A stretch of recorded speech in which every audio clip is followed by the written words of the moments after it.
ቆይታ እስኪ እናደርጋለን ብዬ ከፈትኩኝና እሱን እንግዲህ በጥበብ ለማለፍ እንዴት እንደሚደረግ ግን ብዙ ነገሮችን አደባባይ አታውሩ። ይደረግ ነገር ምክንያቱም አሁን በጣም ጆሮ ጠቢ ያለው የኛ ህዝብ ነው። እኔ በቃ እኮ አሁን እኔ ራስን ድሮ የሚፈራ እንኳን ሌላ ራስን ይፈራ። ልክ ነው። እግዚአብሔርን እንደራሴ አከብረዋለሁ።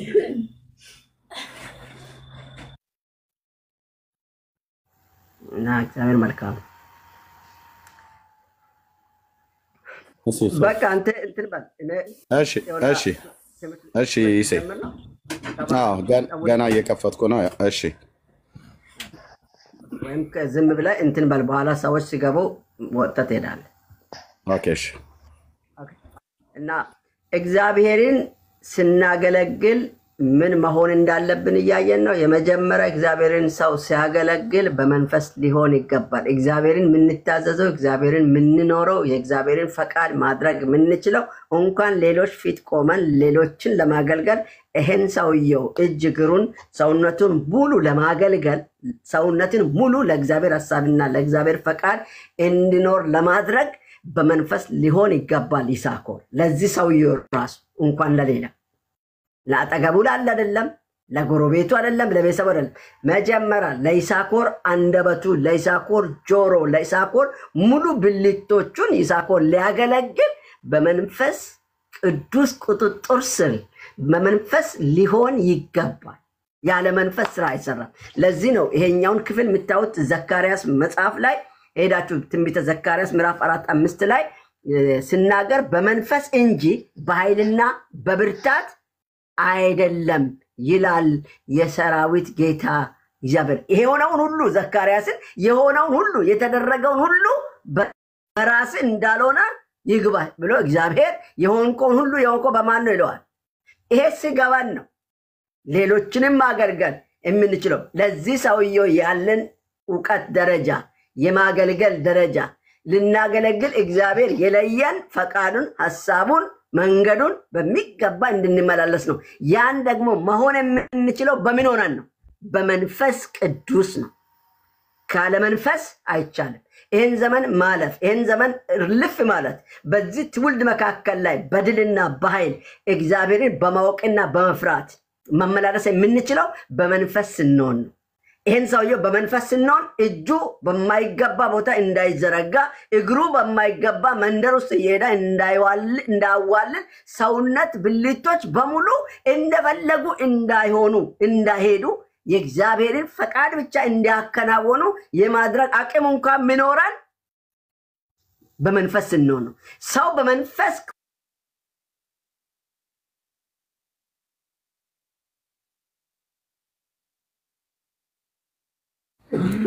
እሺ ወገኖች ፍርድ ቤት ይቀርባል። ፍርድ ቤት ካቀረበ በኋላ መግለጫም ይሰጣሉ ወንድሞች። እንግዲህ እስከምናውቀው ድረስ ሌላ ነገር የለም። ይሄን ወንድም ካወቅኩበት ጊዜ ጀምሮ አንደኛ የኢትዮጵያ ኦርቶዶክስ ተዋሕዶ ቤተክርስቲያን በሰዋስወ ብርሃን መንፈሳዊ ኮሌጅ የሥነ መለኮት ተማሪ የሆነ ነው።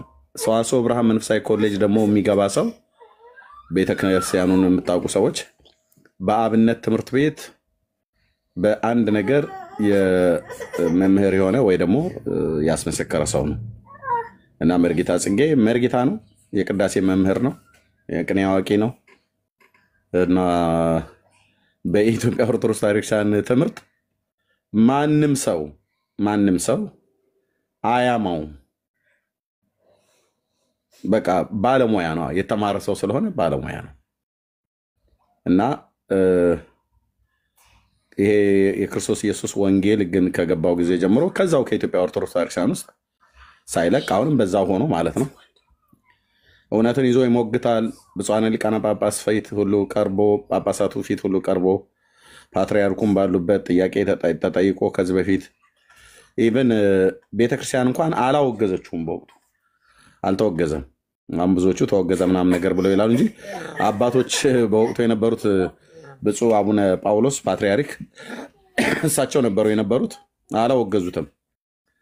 ይልቁንም ያነሳቸው ጥያቄዎች በጣም በጣም በጣም በጣም በጣም ስር መሰረት የሚያናጉ ጥያቄዎች ናቸው። ምክንያቱም የተማረ ሰው ነው። የኢትዮጵያ ኦርቶዶክስ ቤተክርስቲያን ጓዳ ጎርጓዳ የሚያውቅ ቅኔዋን፣ ዜማዋን፣ ትውፊቷን፣ ቀኖናዋን፣ ዶግማዋን የሚያውቅ አገልጋይ ነው። እውነቴን ነው ብዬ የምላችሁ። ይሄ ዝም ብሎ በዋል ፈሰስ ሲሆነ ዝም ብሎ ከመርካቶ ሻሽ ገዝቶ ዝም ብሎ የጠመጠመ ከመጠምጠም የሚባል አይነት ሰው አይደለም። ከመጠምጠም ትምህርት ይቅደም አትለውም እዚህ ሰው ፊት እና ልጅነቱን የሰጠ ነው። ነመርጌታ ክብር ለኢየሱስ ስም። እንደዚሁ በጣም ብዙዎች እኔ እስካሁን ድረስ አይደው ነው ዝም ብሎ ባተሌ ነገር እውቀት የሌለው ቤተክርስቲያኒቱን የማያውቅ ወጥቶ ዝም ብሎ የሚያጭበረብር እኔ አላየሁም። የሆነ ስናገር ማለት ብዙ በተሐድሶ ውስጥ የሚያገለግሉ አሉ። በዛው ቤተክርስቲያኒቱ ውስጥ ሆኖ ራሱ እና ወንጌልን በመስበክ ብዙ ዋጋ የከፈለ ወንድም ነው። ይሄ ወንድም ከዚህ በፊት ወንጌልን በመስበክ ራሱን ቀጥቅጠውት ፈልጠውት ሆስፒታል ገብቶ እግዚአብሔር ምሕረትን አግንኖለት ህይወት እንደገና ቀጥሎለት የሚኖር ወንድም ነው። ኢቭን ከዚህ የተነሳ አይ ቲንክ ራሱ ላይ በደረሰበት ጉዳት ህመም ሁሉ መድኃኒት ሁሉ በየጊዜው እንደሚወስድ አውቃለሁ። እና ባለቤቱም ደግሞ ከዚህ በፊት በብዙ ህመም ታማ ጌታ እግዚአብሔር ይባርካችሁ በዓለም ዙሪያ ያላችሁ ወንድሞችና እህቶች ወደ ህንድ ሀገር በህክምና እንድትሄድ እኔ ቤት ከፍቼ በጠየቅኩት መሰረት እና ጌታ እግዚአብሔር ዘመናችሁን ይባርክ። በተለይ ወንጌል አማኞች በዓለም ዙሪያ ያላችሁ ቅኖች ማለት ነው። ገንዘቡ ተዋጥቶ ወደ ህንድ ሀገር ሄዳ ህክምናዋን ሁሉ ተከታትላ አሁን ያ የቀድሞ ስቃይ የለም፣ ግን ህመሙ የተወሰነ ቢኖርም ግን በጣም ቀድሞ ከምትሰቃየው ከነበረው ከዛ ስቃይ ውስጥ ወጣው። እንደውም ባለፈው ቴሌቪዥን ላይ ሁሉ ቀርበው ኢንተርቪው ሲደረግላቸው እሷም ነበረች እህቴ መድን ከጇ ሁሉ በልቻለሁ፣ አብረን ጠጥተናል ቤታቸው እና ወንጌልን በማገልገል በጣም ወንድሞቼ እናቶቼ ያው እግዚአብሔር ምስክር ነው። በጣም ዋጋ የከፈለ ወንድም ነው፣ እየከፈለም ያለው ወንድም ነው። በተሐድሶ ውስጥ እዛው ቤተክርስቲያን ውስጥ ሆኖ ማለት ነው። አልወጣም፣ ለምን ወጣለሁ? ወንጌሉን ይዤ የገባኝን እውነት ይዤ እዚሁ እቀመጣለሁ። ጴንጤዎች ጋር አልሄድም። ጴንጤን ሐሰተኛ ብዬ አይደለም አልሰድባቸውም፣ ግን እኔ ኦርቶዶክስ ነኝ። ይህን የገባኝን እውነት ይዤ እዚሁ ሆኜ ወንጌሉን እቀጥላለሁ ብሎ ያለ አሁን በኦርቶዶክስነት ውስጥ ያለ ወንድም ነው እና ግን እንግዲህ ፋሲካ ሲመጣ እንግዲህ አሁን በኋላ ላይ ከፍርድ ቤት ምናልባት እዚሁ ላይቭ ላይ እያለን ከፍርድ ቤት የተከሰሰበትን ምክንያት እንሰማለን ማለት ነው። የተከሰሰበትን ምክንያት እንሰማለን፣ ግን በእስር ላይ ነው ያለው። አይታው ችግር የለውም። እኔም እፎይ ነኝ ምናምን ነገር ብሎ ለእኔም ጽጌ ነኝ ምናምን ነገር እንደዚህ የለም። ስለ ወንጌል ነው ወንድማችን፣ ስለ ወንጌል ነው። ወንጌል ነው የሰበከው እና ለምን አሰራችሁት ዳውን አንልም። እኛ እንደዛ አንልም። በቃ የወንጌል ባህሪው ይሄ ነው። የወንጌል ጠባዩ ይሄ ነው። የኦርቶዶክስ ተሐድሶም ሁን ኦርቶዶክስም ሁን ሙስሊምም ሁን ጴንጤም ሁን ካቶሊክም ሁን ባለበት ቤተ እምነት ውስጥ መጽሐፍ ቅዱስን ይዘህ ኢየሱስ ያድናል ብለህ ካልክ ዓለሙን የሚነሳብህ በቃ ስለ ስሜ በሁሉ ዘንድ የተጠላችሁ ትሆናላችሁ ብሎ ስላለ በሉ እንግዲህ እንትንን በልምልህ እንግዲህ እኔም ጽጌ ነኝ ምናምን ነገር እያለን ግርግር መሪ ጌታን አስገባው። እሺ መሪ ያለ ና እኔ ወርዳለሁ። ቆይ ቢንዬ እኔ ወርዳለሁ። ተባረኩ። ኦኬ እሺ እና እሺ መሪ ኢንቫይት አድርጌሃለሁ። እሺ ታቡ በደንብ ይፍጠን ወንድሞቼ እና እህቶቼ፣ ጸጋ ይብዛላችሁ። ታቡ በደንብ ይፍጠን። ታቡ በደንብ ነው መቀጠል ያለበት። ኤርሚዬ ቅዳሜ ፍርድ ቤት ክፍት ነው እንዴ? ቅዳሜ እኮ ፍርድ ቤት ክፍት አይደል? ነገ ሰኞ ነው የተባለው። አይ ቲንክ ዛሬ መሰለኝ ቅዳሜ ፍርድ ቤት ይከፈታል እንዴ? አይመስለኝም። አይ ዶንት ኖ ግን አሁን 9 ሰዓት ምናምን ነገር የሚል ማነው 3 ሰዓት የሚል ሰምቻለሁ። ምናልባት ሰኞ ብሎኛል። አይ ዶንት ኖ እሺ አይ ዶንት ኖ ችግር የለም መልሼ ማጣራት እችላለሁ በደቂቃዎች ውስጥ። ዝግ ነው። ኦኬ ዝግ ነው። ለምን መሰለህ ብዙ ጊዜ እንደዚህ ቅዳሜና እሑድ እንዲተር ለምን ማለት ሲፈለግ ሰውን አርብ ይታሰራል። ቅዳሜና እሑድ ፍርድ ቤት ስለማይኖር ተረዳኸኝ? እኔ ችግር የለም አረጋግጣለሁ። ቼክ አድርግ። የቅርብ ወንድም ነው። ችግር የለም አረጋግጣለሁ። ችግር የለም። ኦኬ በቃ ተው። ታብታብ አድርጎ ወገኖች ታብታብ። ቅዳሜና የሚገርም ነው። መቼ ታሰረ ኤርሚ? መሪ ዛሬ ነው የሰማሁት። ሰላም ነህ? ደህና ነኝ ጌታ። ሚዩት አድርገው መርጌታ። እንዴ አሰሩት እንዴ ዛሬ? አሁን እየወጣ እሺ ቤተክርስቲያን ውስጥ ነው ቅዳሴው ነው ሞር የሚሰማው። ስትወጣ ትደውልልናለህ ከቤተክርስቲያን። እሺ ኦኬ። እኔ ዛሬ የሰማሁት እንግዲህ ትናንትና ነው የታሰረው። ትናንትና የታሰረው ትናንት ነው የታሰረው። ለእኔ ዛሬ ነው የሰማሁት እኮ አልኳቸው። ትናንትና ነው የታሰረው። ችግር የለውም ይሰሩት። ወንጌሉ አይታሰርም። መርጌታ ጽጌ ታሰረ ማለት ወንጌሉ አይታሰርም። ሰንበዲ ታሰረ ማለት ወንጌሉ አይታሰርም። ይህንን ለሄሮድስም አልተቻለውም፣ ለጲላጦስም አልተቻለውም፣ ለሮማ ቄሳሮችም አልተቻላቸውም። ይህንን እውነት ለማዳፈን አልተቻላቸውም። ታላላቅ ኃያላን የተባሉ ነገስታት እንግዲህ የሮም ኪንግደም ነበር እንግዲህ በወቅቱ ትልቁን ግዛት ምንድነው የሰሜን አፍሪካን፣ የደቡብ አውሮፓን፣ ዌስተርን ኤዥያን በሙሉ ይዞ ያስተዳድር የነበረው ኢምፓየር የሮም ኢምፓየር ነበር። ስለዚህ በአሰቃቂ ሁኔታ በማሰር በመደብደብ በመግደል ጌታችን ኢየሱስ ክርስቶስ ወደዚህ ዓለም ይዞት የመጣው የአባቱን የራሱን መንግስት እና የሰበከውን ስብከተ ወንጌል ማንም ሊያስቆሙ አልቻለም። ሊታሰሩ ይችላሉ። እነ ጳውሎስ ታስረዋል። ሰባኪያን ታስረዋል። ምድራችን ላይ ምን ጳውሎስ ብቻ እንደ ምድራችን ላይ ያሉ ወንድሞቻችን ፓስተሮች፣ እናቶች፣ አባቶች አሉ እኮ በህይወት አሉ። ደርግ በእስር ቤት አስገብቶ አበሳቸውን ያሳያቸው የነበሩ እኮ ሰዎች አሉ። ዛሬም በኤርትራ መከራ የሚቀበሉ በጣም ብዙዎች አሉ። በኮንቴነር ውስጥ ታሽገው ታፍነው የምዕራባውያን ሰላዮች ናችሁ እየተባሉ ወንጌልን ስለሰበኩ ዋጋ የሚከፍሉ ሰዎች አሉ እና በጸሎት እናስበዋለን ወንድማችንን፣ እንደዚሁም ሌሎችንም ሰዎች። ወንጌሉ ግን ይቀጥላል። ወንጌሉ ግን አይታሰርም። ወንጌሉ ግን ዛሬም ያብባል እና እግዚአብሔር አምላክ የተባረከ ይሁን።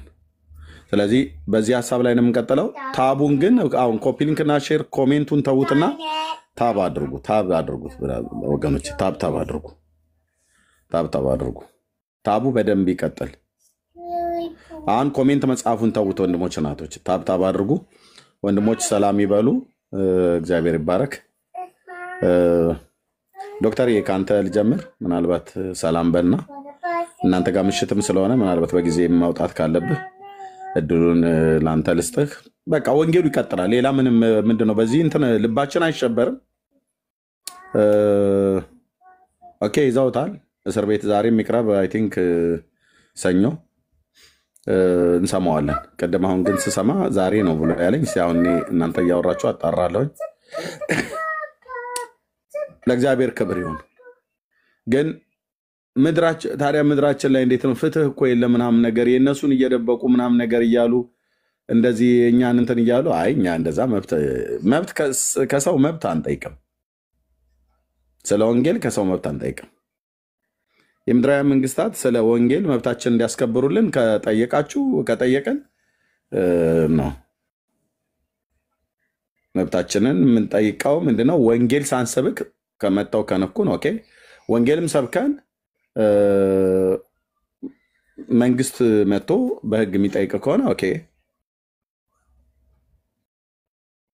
እና እሱን ለሱ የሆነ መልስ እንመልሳለን።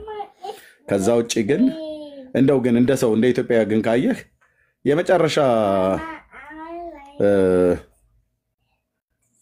ሰዎች ሊያደርጉት የሚችሉት ነገር ቢኖር ወይ ማሰር ነው ወይ መግደል።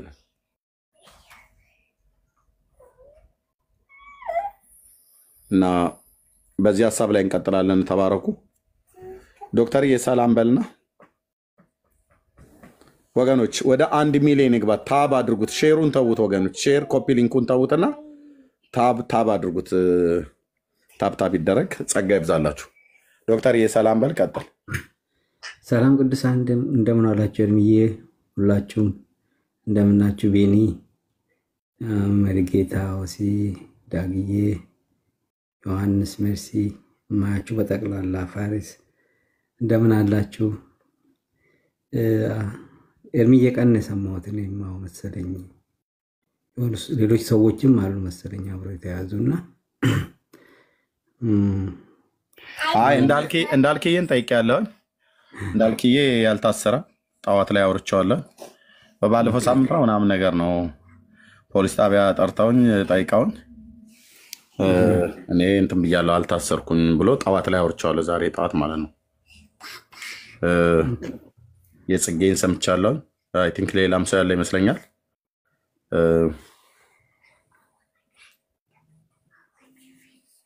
እና የእንዳልክ ግን አልታሰረም። እንግዲህ ወንጌል አንተም እንደተናገርከው ባህሪው ነው። ሰው ለወንጌል ዋጋ መክፈል አለበት። ስለዚህ የወንጌል ባህሪው ነው። እኛ ወንጌል ዋጋ ያስከፍላል ለማንም ሰው ወንጌል ለሚናገር ሰውና ምንም እንትን በቃ ዋጋውን እግዚአብሔር ነው እንግዲህ እንትን የሚገኘው። መሪጌታ በጣም የምወዳቸው ሰው ናቸው። ጽጌ የዛሬ 18 ዓመት አካባቢ ፓልቶክ ላይ ያገለግሉን ነበር። በጣም ደስ የሚሉኝ ሰው ናቸው። አሁን ጸልይላቸዋለን። እንግዲህ ቀጥሎንም እየሰማኋቸው ነው። ሁለት ቪዲዮዎች ልኬላለሁ። ቅድም አላየሁም በመሰለኝ በቴሌግራም አሁን ገና አየሁት። ዶክተር ራሴው ሞዲፋይ አድርጌ የሰራኋቸው። አዎ ዶክተር አሁን ገና አየሁት። ኦኬ እሺ፣ እግዚአብሔር ይባረክ። ወገኖች ታቡ በጣም ይሄድ ጥሩ ነው እያያችሁት ያለሁት። ወደ 500,000 ደርሷል። ይቀጥል። ጌታ ዘመናችሁን ይባርክ። ተባረኩ። ትንሽ ከልጆች ጋር ስለሆንኩኝ በየማዕከል ላይ ሚዩት እያደረኩኝ ጊዜ ለእናንተ እሰጣለሁኝ። እንቀጥላለን። እግዚአብሔር ይባረክ። እህትዬ በቃ ታብታብ አድርጉ። እሺ ጸጋ ይብዛላችሁ። አንድ ኮሜንት ነው ከታች ያለችው ማለት እስኪ ታብታብ አድርጉ። ምንም በቃ ይታወቃል። እሺ ጌታ ይባረክ። እህትዬው በቃ ቤቱን መሪው። እስኪ ፋሪስን እድል ስጪው። ከታች እየጀመረ እንቀጥል። ለሌሎችም ለሁሉም እንዲናገሩ እድል ስጫቸው። ሼርሚ እሺ የኔታ እንኳን ደህና መጡ። ሰላም ለእናንተ ይሁን። እንዴት ናችሁ? ደህና ነን። ሰላም በሉን እና ሐሳቦትን ከዛ ለሌሎቹም እድል እንሰጣለን። ኦኬ ያው ሁላችሁም ያላችሁት ነውና በርግጥ ያው ሌላም አንድ መርጌታም ታስሯል ይባላል። እንግዲህ ያው የወንጌል ባህሪው ነው። በመሰረቱ ወንጌል ዝም ብሎ ከሆነ ልክ አባቶቻችን እንዳሳለፉት ወንጌል ከይቅርታ ጋር ያኛው መርጌታ የሚባለው እዚህ እኔ ቤት ውስጥ ለሱ ሰው እናንተ መናገር ከፈለጋችሁ በየራሳችሁ ቤት መናገር ትችላላችሁ። እሱ በካውንስሉ ራሱ በኢትዮጵያ ወንጌላውያን ቤተክርስቲያናት በካውንስሉ የተወገዘ በጣም ትክክል ያልሆነ ሰው ነው። እሱን በተመለከተ ነው እዚህ አናገርም። ስለዚህ ወንድም ግን ህይወቱንም ጭምር ኑሮውንም ጭምር አቃለሁኝ አገልግሎቱንም ጭምር አቃለሁኝ እና ያኛው ግን በአብያተ ክርስቲያናትም የተወገዘ ነው። አንዳንድ አድራጎቱም ትክክል አይደለም። ከባለፈውም ተናግረናል። እኔ አይመለከተኝም። ትክክል። አይ እኔ ዝም ብዬ ሐሳቡን ያልኩት እንጂ ልክ ነህ፣ እውነትን ነው ብዬ መርጌታ ጽጌ በጣም የምንወዳቸው የምናከብራቸው ለኛ ራሱ አሁን ላለንበት የወንጌል ብርሃን ትልቅ አርያና ምሳሌ የሆኑን አባት ናቸው። ባለቤታቸውም ጭምር ብዙ ዋጋ ከፍለዋል። ቅድም ኤርሚዬ እንዳልከው ደብረ ሊባኖስ ብዙ የተደበደቡ ናቸው። ከነርግሉ ባበቀለ ጋር ብዙ ዋጋ የከፈሉ ናቸው። የቤተ ክርስቲያን ልጅ ናቸው፣ የተማሩ ናቸው። በሙግት ማንም ሊሟገታቸው ፊት ለፊት አይችልም። ያው አማራጩ የሚያደርጉት ይኸው ማሰር ነው፣ ያው በተዘዋዋሪ መደብደብ ነው እንጂ ፊት ለፊትማ መቋቋም አይችላቸውም። መስተዛሬም እንኳን እስቲ ፊት ለፊት ጥያቄ አለን ኦርቶዶክስ መልስ ካላት እኛም ጥያቄ አለን ሲሉ አንድ ቀን አቅርበው መጀመሪያ ላይ ብቻ ፊት ለፊት እንትላሏቸው ከዛ ምንም መልስ የላቸውም። ከዛ በኋላ አንድ ቀን እንትን ብለዋቸው ያቁምና በተለያየ ነገር በባለቤታቸውም ብዙ ዋጋ ከፍለዋል። ያው ምናልባት መርጌታና የምናቀው ብዙ ነገር አለ። ብዙ ባለቤታቸውም ላሁን ላለችበት ሁሉ ብዙ ነገር ዋጋ አስከፍሏቸዋል በማይበር ቅዱሳን አማካኝነት። ዛሬም ይሆን አሁን ያለውና እንግዲህ ያው የወንጌል ባህሪው ስለሆነ ወንጌል አይታሰርም፣ ይቀጥላል። እንጸልያለን። ጌታ ደግሞ መልካም ያደርጋል ብዬ አስባለሁ። ተባረኩ። እሺ የኔታ ጌታ ኢየሱስ ይባርኩ። ተባረኩ። አይ ቲንክ መሪጌታ የሚመች ቦታ አይደሉም። ወገኖች በደንብ ታፕ አድርጉ። ጆይ የሚመች ከሆነ እንትን ማለት ትችላለህ። ወገኖች በደንብ ታፕ አድርጉ። እሺ ጆይ እሺ። ሜርሲ ብሩኩኝ ተባረኪ። ኤርሚዬ ብሩኩን ሊንዳሊ ቢኒ ኦሲ መሪጌታ ጥላይ ፋሬስ ብሩኩኑ ሰላማችሁ ይብዛ። መቼስ ደስ ሊለን ነው የሚገባው። ለምንድን ነው ደስ ሊለን የሚገባው? እንግዲህ ከ12ቱ ሐዋርያት ጳውሎስንም ቢጨምር የበጉ ስላደለ 13ኛም አራቱ ታስረዋል። ጴጥሮስ ታስረዋል፣ ጳውሎስ፣ ሲላስ፣ ዮሐንስ ታስረዋል። ወደ 2/3 ነው ወደ 1/3 የሚሆኑት ሐዋርያት እንግዲህ ታስረዋል ማለት ነው። ከዚህ ምንድነው የምናየው? መታሰር ሐዋርያዊ ቅብብሎሽ ነው ማለት ነው ወገኖች። ሐዋርያዊ ቅብብሎሽ ሌላ ነገር አይደለም፣ መታሰርን የሚጨምራል፣ ሌላ ቅብብሎሽ የለም። ስለዚህ እነሱ ይታሰሩ ነበር። ከ2000 ዓመት በኋላ ይሄው የሚታሰር ሰው አለ። ስለ ወንጌል ምን ስላለ? ወንጌልን ስለተናገረ ስለሰበከ ማለት ነው። መሪጌታ ጽጌን ወደ 12 ዓመት ነው የማውቀው። በጣም በቅርብ አውቀዋለሁ። ኑሮውን ሁሉ አውቅ ነበረ። ባለቤቱ መድንም እናውቃለን ያለችበትን ሁኔታ። በዛ ሁሉ ጊዜ እንግዲህ መሀል እንደዋወላለን፣ በአካል የምንገናኝ ነበር። ብዙ የእግዚአብሔርን ነገር አብረን ሰርተናል ብዬ አስባለሁ። እግዚአብሔር ይባርከው። እኔ በዛን ጊዜ በግል ነው የተዋወቅኩት። ስልኩን ከየትም ፈልጌ በቃ አገልግሎቱ በጣም ልቤን ነክቶት፣ በጣም ትልቅ የተከበረ ሰው ነው። አሁን 3 ነገር ያስፈልጋል። እንግዲህ ወደ ገደለው ስንገባ 3 ነገር ያስፈልጋል። አንድ ጸሎት፣ ኦፍ ኮርስ ምንም ጥያቄ የለውም፣ ጸሎት ያስፈልጋል። ሁለተኛ እንግዲህ እግዚአብሔር የተባረከ ይሁን የወንጌል አማኙም በታድሶም ያለው እሳት የላሰ የተማረ ጠበቆች በተለያየ ሙያ ያሉ ሰዎች አሉ። በጥብቅናም የሚደግፉት ሰዎች በእርግጠኝነት ይኖራሉ። እዚህም ያላችሁ ሰዎች በጣም በጥብቅና ሙያም ኤክስፒሪየንስ ያላችሁ ሰዎች በጥብቅናም ልትደግፉት አፕሮች ልታደርጉ ትችላላችሁ። በነርሚ በኩልም ይሆን ሰዎች ስለሚገኙ እኛንም ብታናግሩን በጥብቅና ይደገፋል። ከጸሎቱ ቀጥሎ 3ኛ በጣም ሊረሳ የማይገባው ቤተሰብ መደገፍ ነው። ባለቤቱ መድህን ሎንሊ ነች፣ ብቻዋን ነች። ያው ከዘመድ ከአዝማድ የተጠሉ የተገለሉ ናቸው። ስለዚህ እኛ ደግሞ ቤተሰቡን አንቀባረን ያዕቆብ 1:27 ላይ የሚላል ስለ ጥሩ ስለ መልካም አምልኮ የታሰሩትን መበለቶችን መደገፍ መጠየቅ የሚል ነገር አለና እሷንም መጠየቅ መደገፍም ግዴታችን ነው። እንደውም በቃ ጠላት አሳሪው አካል እስኪያፍር ድረስ አሳሳሪው አካል እስኪያፍር ድረስ በደንብ አይዞሽ ብለን ጠይቀን ደግፈን የሚደረገውን ነገር ሁሉ ኤርሚ እንግዲህ በኋላ ሐሳብ ጀነሬት ሊያደርግ ይችላል። በዛ መሰረት አንቀባረን ነው የምናቆያቸው። ከሁሉ በላይ አትስጉ፣ እግዚአብሔር መልካም ነው። ሐዋርያዊ ቅብብሎች ስለሆነ መታሰር ምንም ችግር የለውም። ከሁሉ በላይ 40 ሰው የሚጠላውን ሰው የሚያሳስረው ቅዳሜና እሁድ ፍርድ ቤትም ስለሌለ በ48 ሰዓት ፍርድ ቤት ይቅረብ የሚለው ነገር አይፈጸምም። ስለዚህ ሰኞ ነው ዞሮ ዞሮ ምንም ማለት አይደለም። የወንጌል አርበኞች እንደ መሪጌታ ጽጌ አይነቶች ኑሯቸው ራሱ ለወንጌል ሲሉ ከእስር ቤት ያነሰ ኑሮ ነው የሚኖሩት። ስለማቅ ነው ይኖሩ የነበረው ከእስር ቤት ስለ ወንጌል ብለው ቢሸቅጡ ቢሸጡ ቢቀጥፉ ምን ቢሉ የተሻለ ኑሮ መኖር ሲችሉ ግን ስለ ወንጌል ብለው እንደዛ የሚኖሩ ሰዎች ናቸው። መሪጌታ ጽጌ ብዙ ዋጋ ከፍሏል። የተደበደበውንም ቅድም ሲያነሳ ነበር ወንድማችን ቅጥቅጥ ነው የተደረገው። የተቀጠቀጠ ሰው ጭንቅላቱ የተጎዳ በዛ ምክንያት መድኃኒት የሚወስድ ሰው ዛሬ አሬስትድ ቢሆን ኢምፕሪዝንድ አለ አሬስትድ ነው ለጥያቄ ነው። እንደው በስጋም በአይምሮም ስንመለከት ጉዳዩ ከዋስትና የወጣ ነገር አይሆንም። በጥቂት ሺህ ብሮች በዋስትና ሊወጣ የሚችል ነው። በውጭ ሆኖ ሊነጋገር የሚችል ነው። ወንጌሉም ስለማይቆም ወንጌሉ ይቀጥላል ማለት ነው። ደስ የሚለው ነገር 1000 መሪጌታ ጽጌዎች ደግሞ አሁን ምን ይላሉ? ይነቃቃሉ። ውስጣቸው ክሊክ ያደርጋል። ሃሌሉያ ይላሉ።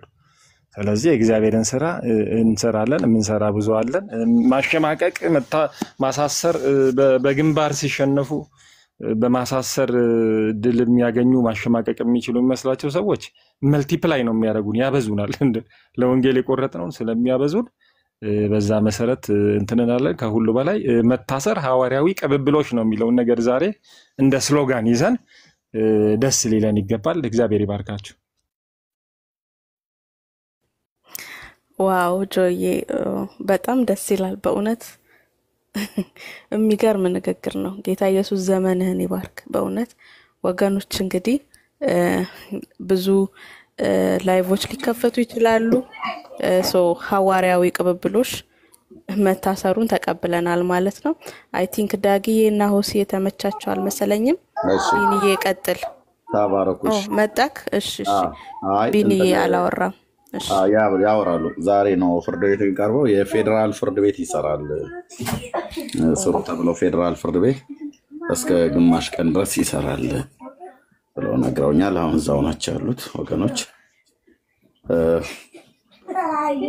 ኦኬ፣ ስለዚህ ታብና ኮፕሊንግ ሼር እናድርገው።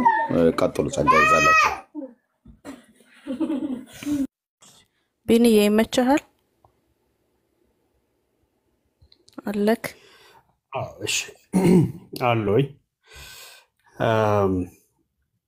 ጆዬ ጌታ ይባርክ። ሐዋርያዊ ቅብብሎሽ ለካ እስርም ሐዋርያዊ ቅብብሎሽ መሆኑን አሁን ስታወራው ነው በዛ ኮንቴክስት ያሰብኩት። ቱ ቢ ኦነስት የስ ሐዋርያዊ ቅብብሎሽ ማለት ይሄ ነው። መታሰራቸውንም መገፋታቸውንም ፕሬዙን ብቻ ሳይሆን መከራቸውንም አብሮ መቀበል ሐዋርያዊ ቅብብሎሽ ነውና ይሄ ሐዋርያዊ ቅብብሎሽ እንግዲህ ድሮም ነበር፣ አሁንም አለ። አባቶቻችንንም አስረዋቸዋል። ለምን ነው የታሰሩት? የኢየሱስን ጌትነት ፐብሊክሊ ዲክሌር ስላደረጉ ነው። ሃይማኖት በጣም ሚንጫጫው፣ ሃይማኖት በጣም ነው ሚንጫጫው፣ በጣም ነው የሚደነግጠው። ኢየሱስ የሚባለው ስም ሲነሳ ሃይማኖት ግራ ይገባዋል። ምክንያቱም ሌላ ነገር አበጅቶ እየኖረ ስለሆነ። መሪጌታ ጽጌ በእውነት ለዚህ ስም መከራ ለመቀበል የተገባው ሰው ሆኖ አሁን ዛሬ በእስር ቤት መሆኑ ክብር ለኢየሱስ ይሁን። በእውነት አንዳንዴ በዞይ እንደዚህ አይነት መከራዎች፣ እንደዚህ አይነት መገፋቶች ለስሙ ዋጋቸው እጅጉን ታላቅ ስለሆነ መጽሐፉም እንደሚናገረው ስለ መሪጌታ እንግዲህ ስለ መሪጌታ ጽጌ የእስራኤል አምላክ ስሙ የተባረከ ይሁን። ጆዬ በጣም ባነሳቸው ሀሳቦች በጣም ገዝተውኛል። እውነተኛ አምልኮ የሆነው እርሱ የታሰሩትን መጠየቅ፣ እንደዚሁም መበለቶችንም መርዳት በጣም በጣም በጣም that's the true worship። እውነተኛ አምልኮ አንደኛው መገለጫው እሱ ነው። እውነተኛ አምልኮ ጌታን እንወድሃለን ብቻ ብሎ መዘመር አይደለም። መልካም ነው እሱም፣ ግን እውነተኛ አምልኮ በዚህ ይገለጣል። ያንን እንግዲህ እስቲ ቆይ የራሱ የሆነ ሀሳብ የሚጨምርበት ካለ እሱን እናይና እንትን እንላለን፣ ኦርጋናይዝ እናደርጋለን።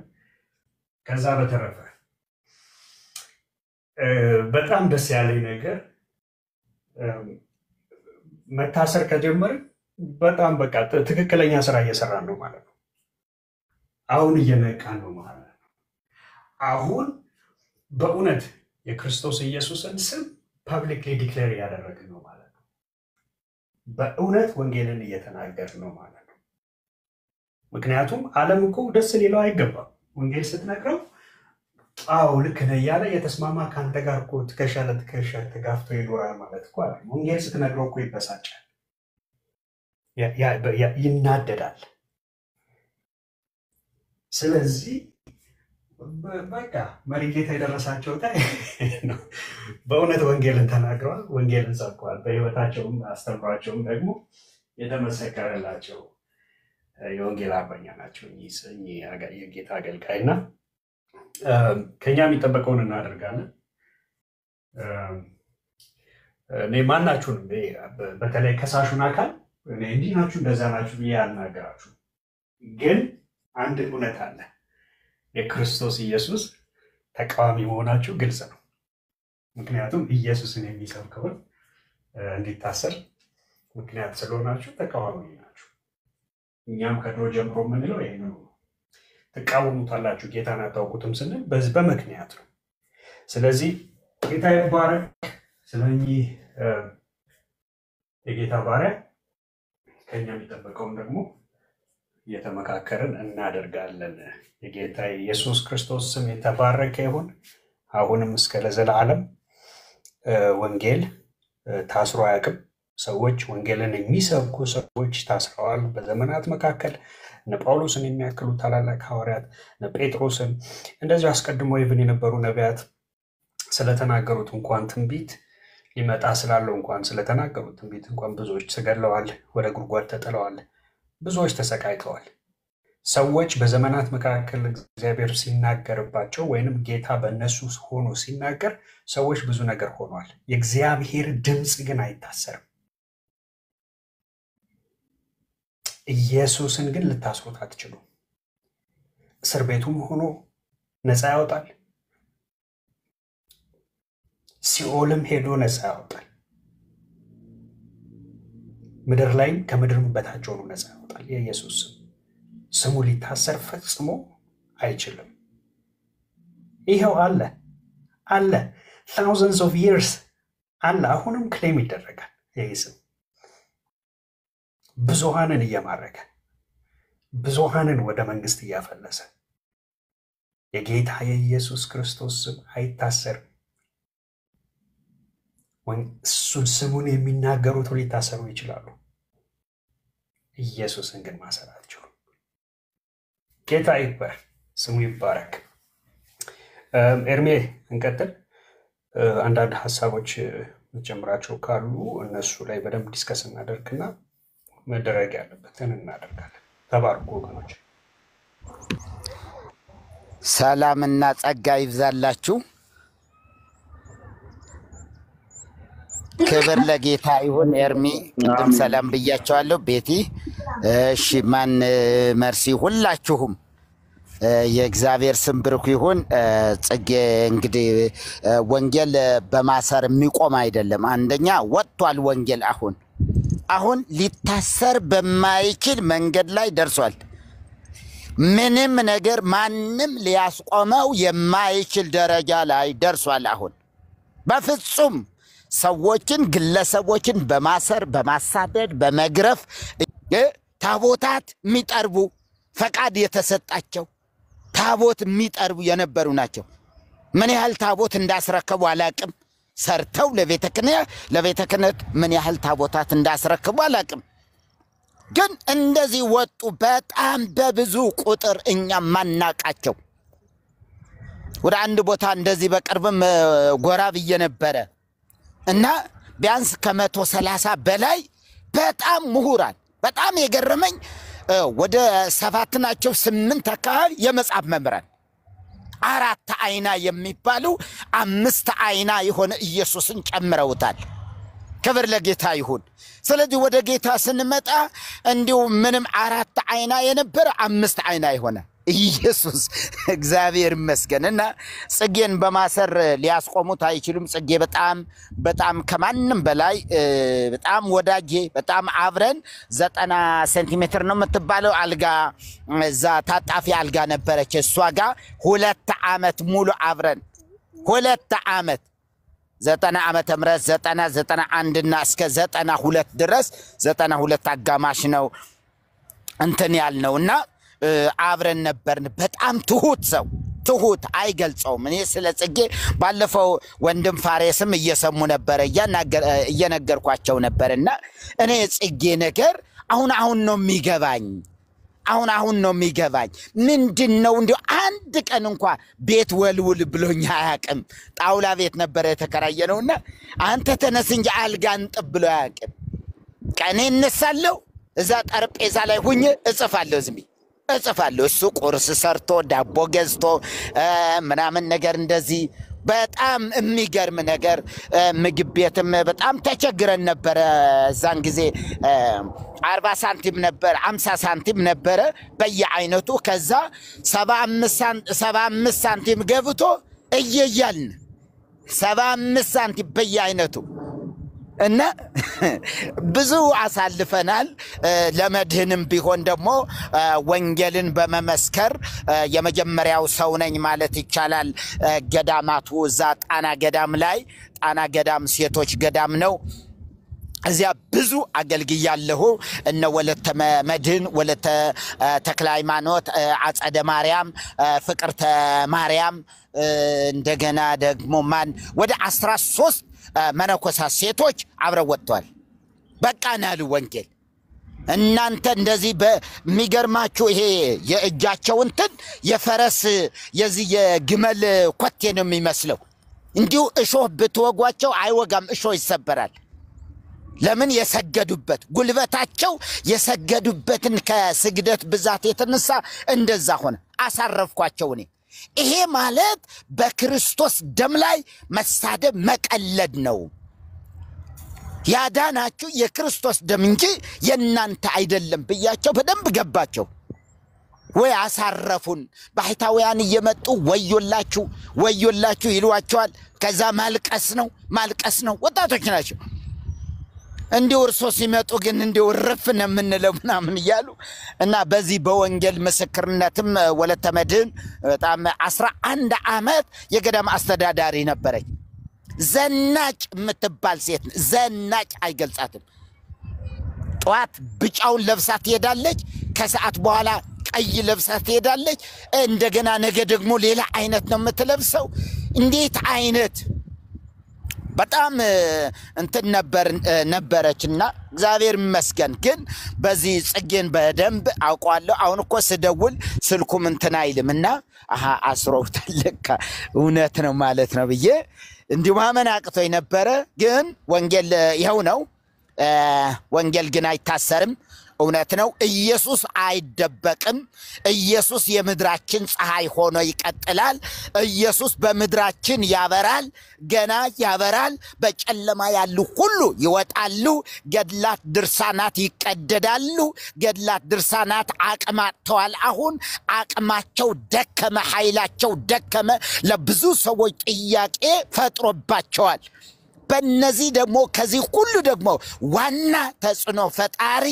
ኤርሚ ነው እግዚአብሔር ይባርከውና ከድሮ ጀምሮ ኤርሚ ነው የሚገርማችሁ እንዲህ ምስክርነት ብዙ በሌላ ቦታም ተናግሬያለሁ እንዲሁ እነዚህ እንትና የሚባሉ ስማቸውን አልጥራው እና አኪም በሉት ማንም ያየለም ምክንያቱ እነዚያ አያችሁ ካህናቱ መነኮሳቱ ጳጳሳቱ መስማት የሚፈልጉት ስለ ገድላት ነው መስማት የሚፈልጉት ስለ ድርሳናት ነው ምን እዚህ እንትን ይላል ነው የሚሏቸው ለሌላው እና አንድ ጊዜ ስለወጣ እግዚአብሔር ይመስገን ወንጌል አይታሰርም እውነት ነው አይታሰርም ገና እንደገና እንገለብጠዋለን እንደውም አቅም ይሆነናል እንግዲያስ ይለይልሽ ብለን በቃ ይለይልሽ ስንዱ ትውልድ አመለጠሽ በወር ውስጥ በየፕሮቴስታንቱ ቸርች ላይ በእንዱ በአንድ ወር ውስጥ እንዱ ከጫፍ እስከ ጫፍ በኢትዮጵያ ብቻ ምን ያህል ሰዎች ጌታን ይቀበላሉ? እስከ አስቡት። ምን ያህል ሰዎች በአንድ ጉባኤ በአንድ ቸርች ምን ያህል እንደሚቀበሉ ታውቃላችሁ?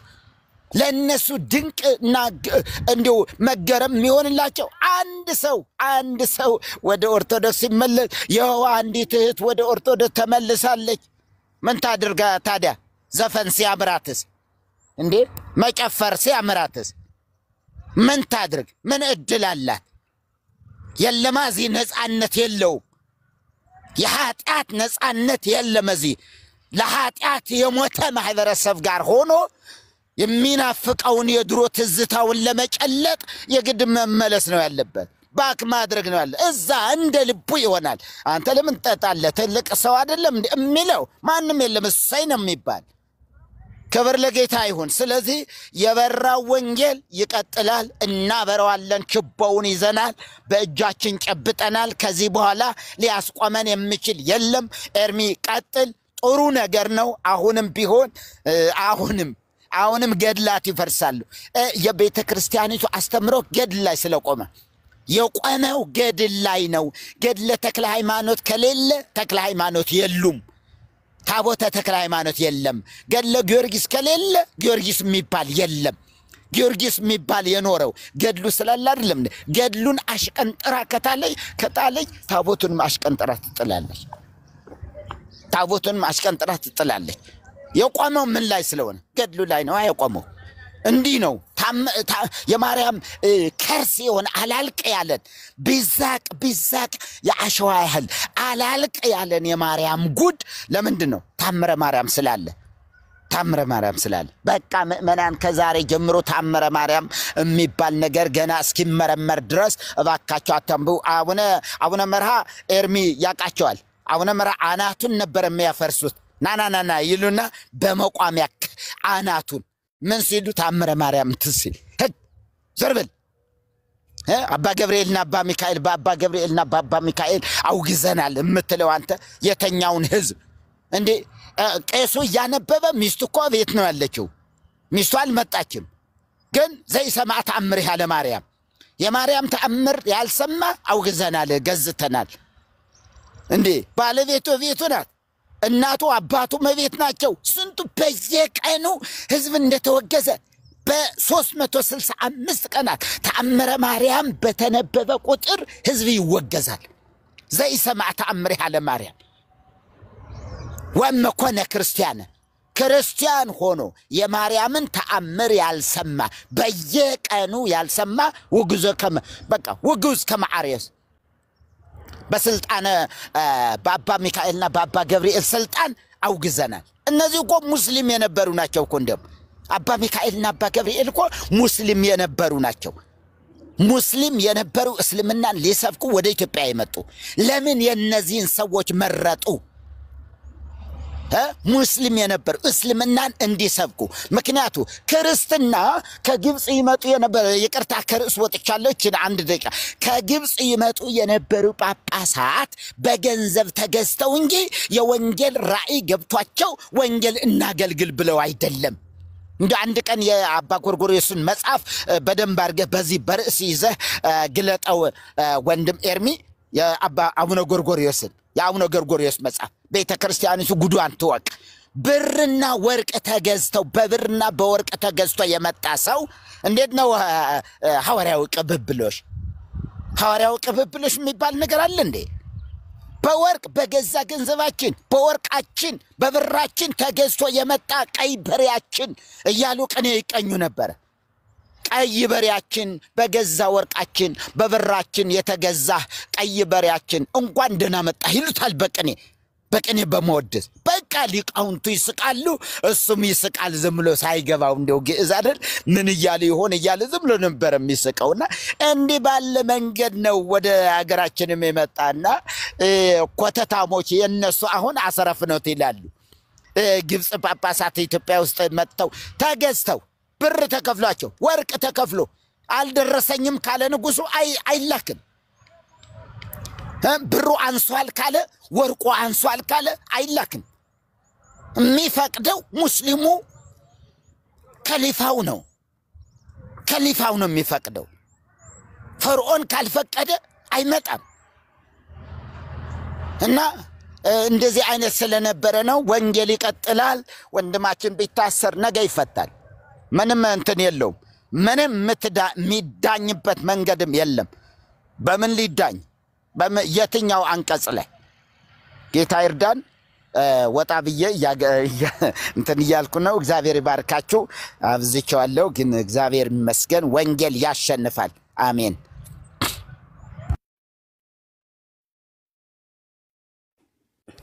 ዋግዬ መተሻል። እንኳን ደህና መጣሽ። የሚመችሽ ከሆነ አንዳንድ ነገር በይንና እኔም ሐሳብ አለኝ እቀጥላለሁ። አንቺን ላስቀድም ብዬ ነው የሚመችሽ ከሆነ። እሺ ሜርሲዬ። ሰላም ለእናንተ ይሁን። ፓስተርዬ ሰላም ለሁላችሁ ከላይም ከታችም ያላችሁ በጌታ የተወደዳችሁ ቅዱሳን ሁሉ በጌታ በኢየሱስ ስም ሰላም ይድረሳችሁ። የሚገርም ነው እንግዲህ ለመሪ ጌታ ማነው ጽጌ ይሄ ነገር አዲስ አይደለም። እግዚአብሔር ግን አንድ ነገር ነውጥ ሲያመጣ የእግዚአብሔር እጅ ተነስታለች ብዬ ነው ገና እኔ ዜናውን ስሰማ ቅድም ማለዳ ላይ ያስተዋልኩት። መሪ ጌታ ጽጌ ኑሯቸው በሙሉ በወንጌል ጉዳይ ከጅማሮ ጀምሮ በብዙ ፈተና በብዙ ስቃይ ያሳለፉ ናቸው። እድለኛ ናቸው። ስለ ወንጌል መታሰር ትልቅ ክብር ነው። እግዚአብሔር ደግሞ አሁን በእኚህ ሰው ምክንያት ሊሰራ ሊያጎላ ሊያደምቅ ያለው ነገር አለና እግዚአብሔር ይሄንን ለበጎ ለውጦ እናያለን። ክብር ለጌታ ለኢየሱስ ክርስቶስ ይሁን። አሁን ደግሞ መሪ ጌታ ጽጌ ባለቤታቸው አለች። አንድ ጸሎት ያስፈልጋቸዋል። ይሄንን ጉዳይ እግዚአብሔር ደግሞ ለበጎ ተጠቅሞ ለራሷ ለዚች ለአሳሪዋ ቤተክርስቲያን እግዚአብሔር የሆነ ነገር እጁን እንዲያነሳ በክብር እንዲገለጥ ጸሎቴ ነው። ለምን እግዚአብሔር ዋጋ ሲያስከፍል እጥፍ ሊበቀል የሚፈልገው ነገር ይኖራል እና በዚህ በጣም ጸሎት ያስፈልጋል። ከጎናቸው ደግሞ መቆም የእስረኞችን ቤተሰብ ያው አምልኮ አንዱ ነው ብሏል ቅድም ጆንዬ። ይሄንን በተመለከተም በጣም ልናስብና አጠገቡ ልንቆም ለዚህ ቤተሰብ ያስፈልጋል። ግን ክብር ነው እንግዲህ የወንጌል ባህሪው ነው። ሐዋርያት ታስረዋል። እነ ጳውሎስ በእስር ቤት ሆነው ወንጌል የሰሩት። ዮሐንስ ራእይ ላይ ገርመኛል። በፍጥሞ ደሴት መርዛማ እባብ ባለበት በጣም ከባድ የሚባል የእስር ሁኔታ ውስጥ እያለ ለወደደንና ከኃጢአታችን በደሙ ላጠበን አባቱን እንድናመልክና እንድናገለግል መንግስትና ካህን ላደረገን ይላል። ያ የቄሳር ንጉስ አስሮት መንግስት አስሮት በጊዜው ኃያል የነበረው መንግስት አስሮት መንግስት ነን ይላል፣ ካህናት ነን ይላል። እና ክህነትን የሰማይ መንግስትን ስራ የሚከለክል እስር ቢኖር ኖሮ ሞት ቢከለክል ኖሮ ዛሬ ወንጌልን እንደዚህ ሰምተን እፎይ ባላልን ነበርና እግዚአብሔር እንደ መልካም እድል እንደሚጠቀመው ተስፋ አደርጋለሁ። በጸሎታችንም እንደገና ደግሞ ስለዚህ እውነት በመነጋገርም እንድንተጋ እግዚአብሔር ይርዳን እላለሁ። ክብር ለኢየሱስ ክርስቶስ ይሁን።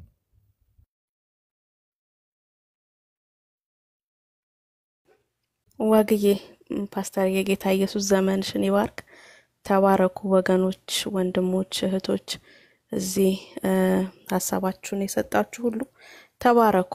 ጌታ ኢየሱስ ይባርካችሁን። የቀድምም I really በጣም ኢምፕሬሲቭ ሆኛለሁ ጆዬ። በጣም ደስ የሚል ነው። ላይክ እንደ መርህ የሆነ ቃል ነው የሰጠህንና ከዚህ በኋላ የመሪ ጌታን የመጨረሻ ውሳኔ እስከምናቅ ድረስ እንግዲህ እኛ ደግሞ ኦኬ ለሶሻል ሚዲያው እንሆናለን ብለን ሶሻል ሚዲያን መጠቀም እንችላለን ብለን በሶሻል ሚዲያ እስከመጣን ድረስ በሶሻል ሚዲያ ላለው ሙቭመንት ሁሉ የትኛውም ላይቭ ላይ በምትገቡበት ጊዜ ወገኖች፣ የትኛውም ደግሞ ቪዲዮ ፖስት ተደርጎ በመታዩበት ጊዜ ይሄ ትልቁ ምህርሃችን ሊሆን ይገባል። ስለ ወንጌል መታሰር ሐዋርያዊ ቅብብሎች ነው የሚለውን በጣም ልንይዘው ይገባል። እኔ ግን ሁለት ነገር መናገር ፈልጋለሁ።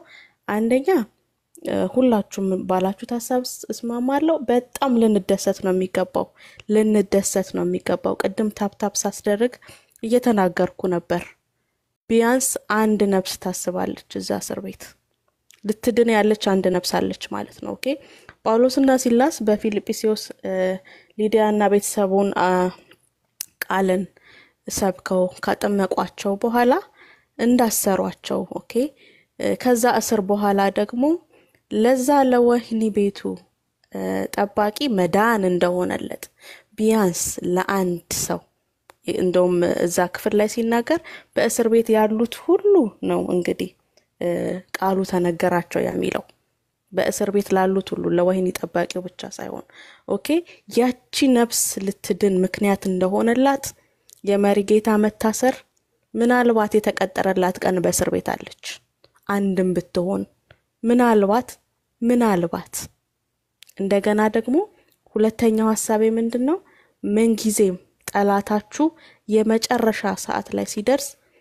ወይም ደግሞ አንድ የሚበላ በግም ሊሆን ይችላል በሬም የመጨረሻ መንፈራፈር የሚያደርገው ሲታረድ አንርሳ ሚያዝያ ላይ ነው ያለነው የመጨረሻው የገድላቶቹና የድርሳናቶቹ መታረጃ ወር የተቀጠረበት ወር ላይ ነው ያለነው ከዚህ አንግልም ልናየው ይገባል በጣም ብዙ መከራን ተቀብለዋል መሪጌታ ከዚህ በፊት በጣም ብዙ ለወንጌል ዋጋ ከፍለዋል የመጨረሻ እጁን ግን እያሳየ ያለው ልክ ሊታረድ ሲል ነው ኦኬ ሊቃውንቶቻቸው የተቀጣጠሩበት ቀን ላይ ሲደርስ ከተዋረድን አይቀር እናስደንግጥ ወንጌል ደግሞ አይደነግጥም ወንጌል አይሸሽም እሱ ብቻውን ድል ያደርጋል እሱ ብቻውን ከፍ ይላል ሃሌሉያ መሪጌታ ቢታሰሩ በጣም ብዙ መሪጌታዎች አሉ በአለም ዙሪያ እሳቸው ቢታሰሩ ይሄውኛኮ በስልክኮ ምድራችን ላይ መድረስ እየቻለን ነው በስልካችን ምድራችን ላይ መድረስ እየቻለን ነው እና አንድ ነፍስ አለች ቢያንስ እስር ቤት ያለውን ነፍስ ቁጠሩት አስቡት ገምቱት ቢያንስ አንድ ነፍስ አለች ሁለተኛ ደግሞ የመጨረሻ የድርሳናትና የገድላት የመጨረሻ የእርድ ስነ ስርዓታቸው ሊካሄድ ስለሆነ አሁን መፈራገጥ ላይ ነው ማለት ነው የሚታረደው በሬ ስለዚህ ለኛ እድላችን ነው እኛ ሰለብሬት ነው የምናደርገው ጌታችን በሞቱ ነው ህይወትን የሰጠን የኛ መታሰር ደግሞ ወንጌልን በደንብ ከፍ ብሎ እንዲውለበለብ ስለሚያደርገው እንኮራባቸዋለን መሪጌታ በጣም ነው እንኮራባቸው ጌታ ደግሞ በድል ያስወጣቸዋል በድል እንቀጥላለን ጌታ ኢየሱስ ዘመናችሁን ይባርክ ኤርሚዬ ካለ እንቀጥል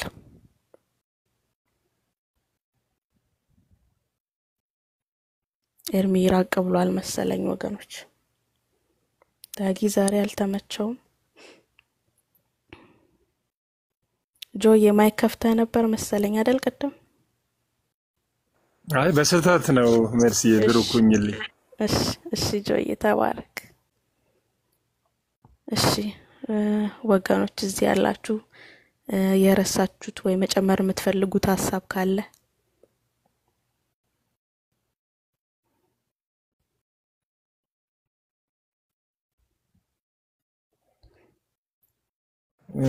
ሚናገር እንግዲህ እስኪመጣ ድረስ እግዚአብሔር ይባርካችሁ ለያላችሁት ሁሉ እንግዲህ ሐዋርያዊ ቅብብሎሽ ነው ስለ ወንጌል መታሰር ቀደም አይተናል ከጠቅላላ ሐዋርያት 1/3ኛው እስር የቀመሱ ነበሩ ረዘም እና አጠር ላለ ጊዜ የነሱ ልማድ ነው በመካከለም ከሐዋርያትም በኋላ የታሰሩ ብዙ ክርስቲያን አባቶች ነበሩ በአገራችንም በመድራችንም የታሰሩ ብዙ ሰዎች ነበሩ በቅብብሎሽ ከዛሬ 50 60 ዓመት በፊት የታሰሩ አባቶች ታስረው የዛሬ 30 ዓመት የታሰሩም አሁንም የታሰሩ አሉ፣ ወደፊትም የሚታሰሩ አሉ በነገራችን ላይ። ስለዚህ ፒውርሊ ሌላ ሐዋርያዊ ቅብብሎሽ የለንም እኛ። ሐዋርያዊ ቅብብሎሽ ማለት ይሄ ነው። በቃ ወንጌላችን ትክክል መሆኑ ቅብብሎሻችን ትክክል መሆኑ ግልጽ የሆነ ኢንዲኬተር ስለሆነ እግዚአብሔር የተመሰገነ ነው። በዚህ ልንኮራ ይገባል። ይነጋል የሚባለውን መጽሐፍ ቆይቷል ካነበብኩት ከ10 ዓመት በላይ ይሆነኛል። ከመሪጌታ ጽጌ መጽሐፍ አንብባችሁት ከሆነ ፋና ወጊ ነው። እኔ አሁን እዚህም ውስጥ ካሉ ምናልባት አላቅም አንዳንድም ቁጥር ሊጽፉ ይችላሉ። ብዙ መሪጌታዎች ብዙ መምህራን በመሪጌታ ጽጌ ይነጋል መጽሐፍ ነው ወደ ክርስቶስ የመጣ ነው፣ በገዳም ውስጥ በቤተክርስቲያን ውስጥ ደብቀን እያስገባን እያንሸራሸርን ተደብቀን እያነበብን እየገረመን እያሉ ይናገሩ ነበር። እና ፋና ወጊ ነው የሚባለው፣ ፓዮኒር ፋና ወጊ ነው መሪጌታ ጽጌ። በእውነት የእምነት አባት በምድራችን ላይ ከሚባሉ ሰዎች አንዱ ነው። እንግዲህ ኤልያስም እንደኛ ሰው ነበር ይላል መጽሐፍ ቅዱስ። እንደኛ ሰው የሆኑ ሰዎች ናቸው ትልልቅ ስራን ሰርተው የሚያልፉትና ይነጋልን መጽሐፍ ብታነቡት በጣም ይገርማቸዋል። በሲኖዶስ ፊት ቀርቦ እንግዲህ እነዛ ሁሉ 33 ምናምን አባቶች ሊቃነ ጳጳሳት ቁጭ ብለው አቡነ ጳውሎስ እንደ መካከለኛ ሆነው በሉ እስቲ ጠይቁት ተከራከሩት እያሉ ያደረገው ዲያሎግ እጅግ ነው የሚገርማችሁ። በቃ እና አንዳንድ አባቶች በቃ ጠጋ ብለው ልጄ በቃ ዝም ብለህ ለምን አክሴፕት አታረግም? በቃ ተው እስቲ በቃ አትድረቅ፣ ችክ አትበል፣ በቃ ለምንድን ነው ምተው እያለ እና ዲያሎጋቸው ይገርማል። በቃ ስለ ማርያም ጉዳይ፣ ስለ ምልጃ፣ ስለ ታምራትና ገድላት ወዘተርፈ እያነሳ በጣም ይሞግታቸው ነበር። ያው መልስ አሳጥቷቸው እንደውም አባ ጳውሎስ ይላል እዛ መጽሐፍ ላይ ኒውትራል ነበሩ እዛ ቦታ ላይ እና እስቲ ለጠየቀው ጥያቄ መልስ ስጡት እስቲ ሊቃውንት አላችሁ አይደለም ወይ እያሉ መካከል ሆነው እንትን የሚሉት ነውና ያንን መጽሐፍ ያነበቡ ሰዎች በኋላ ያሳዩናል ምልክት በእውነት በሱ መጽሐፍ በሱ አስተምሮ። እንግዲህ እነሱ ደግሞ መልቲፕላይ ያደረጉ ነው የሚሄዱት። በሱ መጽሐፍ ክርስቶስን የተቀበሉ እንደገና በእነሱ ደግሞ ክርስቶስን የተቀበለ እንደገና በእነሱ ደግሞ እያለ መንፈሳዊ የልጅ ልጅ ያየ ሰው ነው መሪጌታ ጽጌ። እግዚአብሔር ይባርከው። ህይወቱን ደግሞ ነው ያውቃለሁ፣ ነግራቸዋለሁ። 12 ዓመት አውቀዋለሁ እኔ ፐርሰናሊ ነበር በዛን ጊዜ መጽሔት ላይ ምናምን የወንጌል አማኞች መጽሔት ሲወጣ እዛ ላይ ወጥቶ አየሁትና ስልኩን ፈልጌ ኮንታክት አደረኩትና በቃ በአገልግሎት አብሬ ቆማለሁ ምናምን ብዬ እንትንል ነበር፣ እንገናኝ ነበር አልፎ አልፎ። ቤተሰቡንም ማስተዋወቁኝ። እውነቴን ነው የምላችሁ የመሪጌታ ደሞዝ በዛሬ ጊዜ ቢኖር 10,000 የሚያገኝ 8,000 የሚያገኝ ከነ ጥቅማ ጥቅሙ መኖር የሚችል ሰው እንዴ! እናንተ ይገርማችኋል። መሪጌታ ጽጌ እኮ ኑሮውን ስለማቅ እኮ ነው አሁን እስር ቤት የሚኖረውን ኑሮ ከዚህ ባነሰ ኑሮ በጣም ብዙ አመት ኖሯል።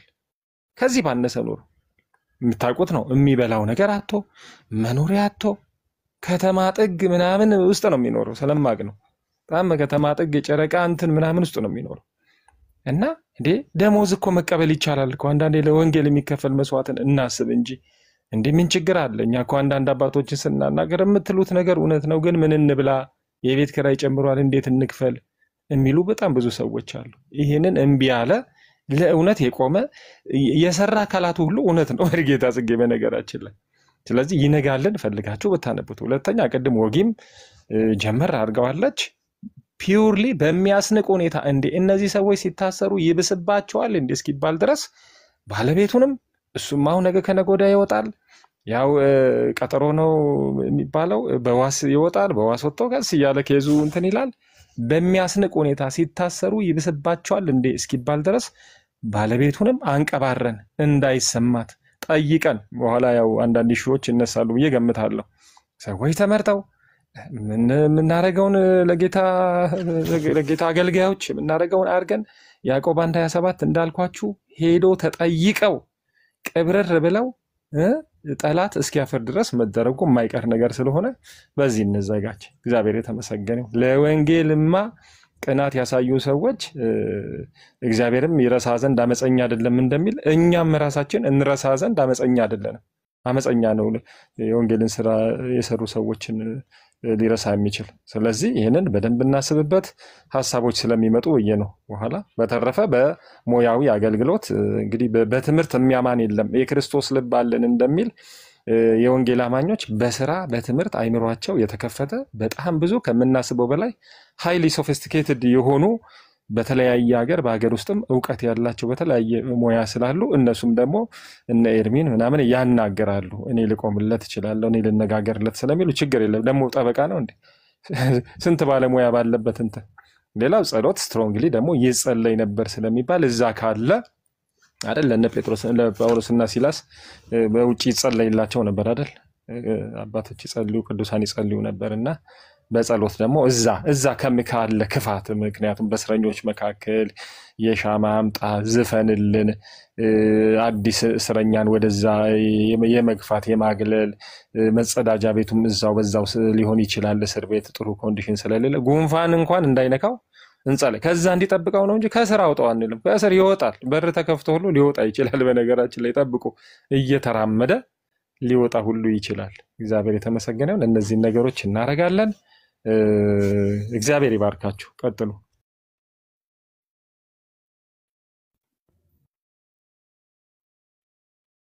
ዋቅዬ ቀጤ።